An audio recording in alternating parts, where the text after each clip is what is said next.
col·loquial, ni llibres de lectura molt fàcil. Sobretot ho trobo a nivell lèxic, no?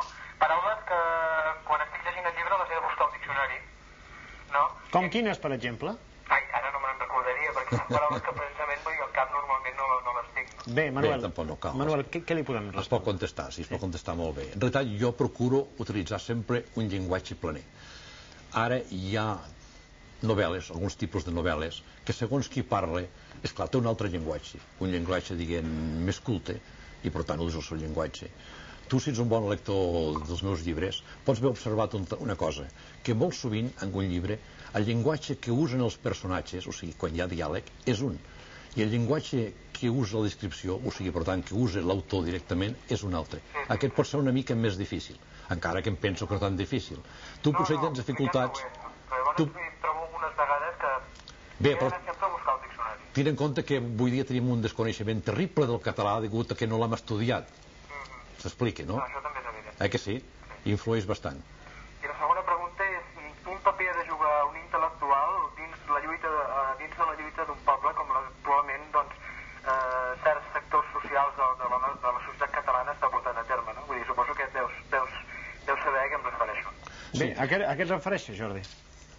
Bé, és a dir... El fet que actualment s'està tirant endavant un moviment nacional popular als Països Catalans. Llavors el senyor Pedrolo,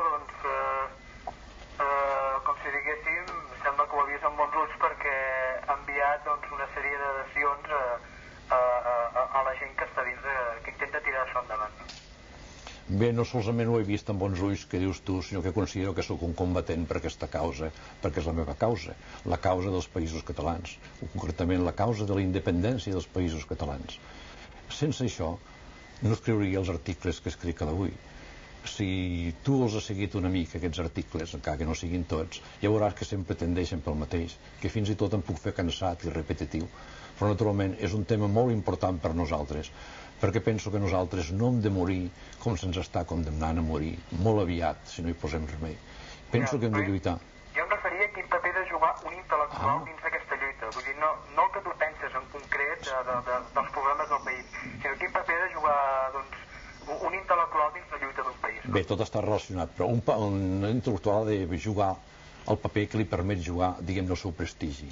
Si ha guanyat, per exemple, un nom, una certa fama, una certa popularitat, s'ha fet d'una manera o altra un nom amb la novel·la, amb el teatre, en fi, amb allò que ella se sent creador i que és la seva cosa, és molt lògic que l'utilitzi per defensar aquella cultura amb la qual escriu.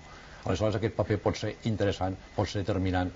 I jo el que lamento precisament és que molts intel·lectuals s'abstinguin precisament. No dic que en siguin contraris ni molt menys, però que no facin una certa funció pública dintre el que podrien fer. I dintre el que podrien fer, en realitat, vol dir moltes vegades simplement dintre la lletra escrita, però és la seva. Són escriptors i, per tant, hi podrien intervenir més, podrien galvanitzar la gent d'una manera que ara no fan. I això seria molt important perquè una gota al mar no es nota. En canvi, si hi aboques riuades, es podrien notar i podrien influenciar molta gent. 5:45 de la tarda. Gràcies, Jordi, per la teva comunicació. Adéu-siau. Preguem un cop més als nostres espectadors que, si és possible, es limitin a fer una sola pregunta, no per cap altra raó que pel fet de poder donar el màxim nombre de comunicacions al programa. Vostè pregunta, bona tarda, el seu nom? Molt bé, soc Montserrat de Dalla. Montserrat, des d'on truca? Des d'on truca? Des de Llinars del Vallès. Des de Llinars. I a què es dedica? Estudio Filologia Catalana i soc professora de català. Filologia Catalana i professora de català. Molt bé, pregunti el que vulgui. Doncs la pregunta en si era per què Manel de Pedrolo no té més projecció encara a la vida pública.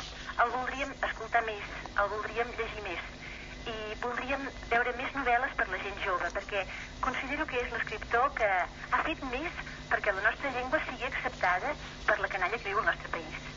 I per tant, doncs, voldríem llegir més novel·les d'ell. A mi em va costar de començar-lo a llegir, sincerament, perquè el llenguatge era dur, era cru, però, malgrat el que ha dit de l'anterior comunicant, jo crec que el seu llenguatge és dinàmic, viu i que crea llengua a cada novel·la que escriu. I sobretot la felicitat pel macant escrit del segon origen, que està del llibre més llegit a les nostres escoles. A veure quin dia en té un altre com ara aquell. Montserrat, jo penso que ets una persona molt exigent, perquè mira que demanar-me a mi que escriga més, o sigui, dir que escric encara poc, quan en general se m'acusa de que escric massa.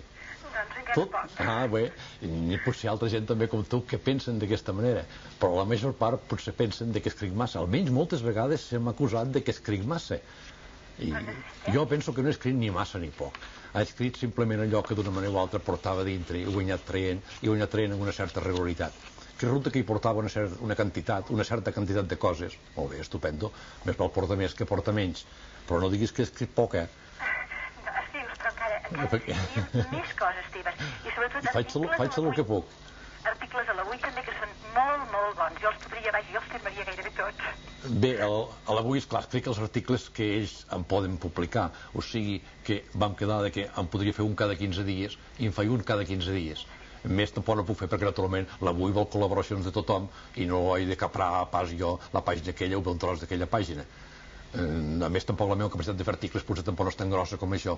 Pensa una cosa, que jo he vingut a fer articles ja en la meva maduresa, o gairebé en la meva bellesa, perquè quan era jove no els podia fer. No es tolerava que hi hagués res en català, no hi havia periòdics catalans, no hi havia revistes catalanes i no podia expressar-me.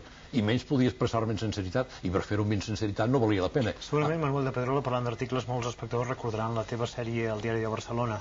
Ara sí, ja fa un any, esclar, aproximadament. Sí. Les cròniques colonials. Les cròniques colonials. Vaig escriure 13 títols, 13 articles, que tots tenien el mateix títol, només canviaven 1, 2, 3 i van ser 13 pel diari de Barcelona, perquè a mi em va semblar una experiència interessant en el sentit, jo no estic disposat naturalment a que surti una publicació bilingüe i que em demana la col·laboració i col·laborar-hi, perquè penso que en aquest país les coses s'han de fer en català, perquè nosaltres som catalans, no som bilingües encara que se'ns imposi un bilingüisme des de Madrid. Aleshores, naturalment, no hi col·laboraré, però he pensat, un diari com el Diari de Barcelona, que va ser fundat en castellà, que sempre s'ha fet en castellà, llevat del període de la guerra, que el va tenir durant una temporada a l'Estat català i el va fer en català, i aquest periòdic ara es vol catalanitzar, intenta catalanitzar-lo, doncs val la pena d'ajudar-lo. A més, segurament tocaré un altre públic, que no sigui el públic de l'Avui, que em coneix massa, amb el sentit que sempre són els lectors, mateixos lectors, i de convençuts jo estan, i els que no estan, naturalment, no es començaran per un article de més o de menys. I ho vaig provar. I vaig fer aquests 13 articles, que després s'han reunit en un llibre que es titula Cròniques colonials, que el tens a cada casa, i per cert ha tingut un èxit bastant, diguem-ne, espectacular en aquest sentit de que no sembla que un llibre polític es pogués exhaurir una edició de 3.000 exemplars en 2 mesos que m'ho va fer i s'hagués fet una segona, perquè això tampoc no és gaire normal. Aleshores, bueno, no és gaire normal, però naturalment a mi m'agrada molt, i no solament pel fet de la venda del llibre en si, sinó pel fet de que vol dir que hi ha molta gent interessada en aquesta problemàtica, que és la nostra problemàtica. Amb uns problemes als quals estem jugant la vida com a catalans. Per acabar, jo voldria dir, per no distreure més, que n'hi ha d'altres que volen trucar, voldria dir que una nostra neboda es diu Alba i va influenciar molt el fet que es digués Alba, la noia d'Alba que han escrit.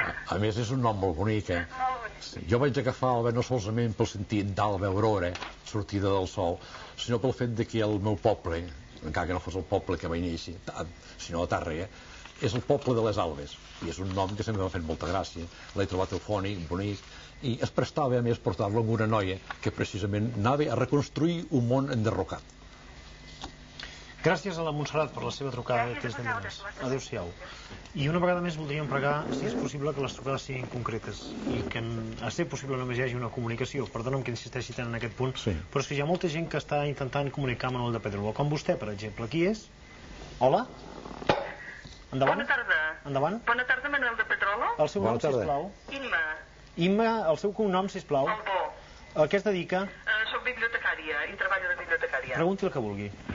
Bé, una de les preguntes serien... L'única pregunta, sisplau. Doncs, els països catalans són més que un club? Pot ser un somni o bé un projecte dels utòpics vist pels nostres suspectes colonitzadors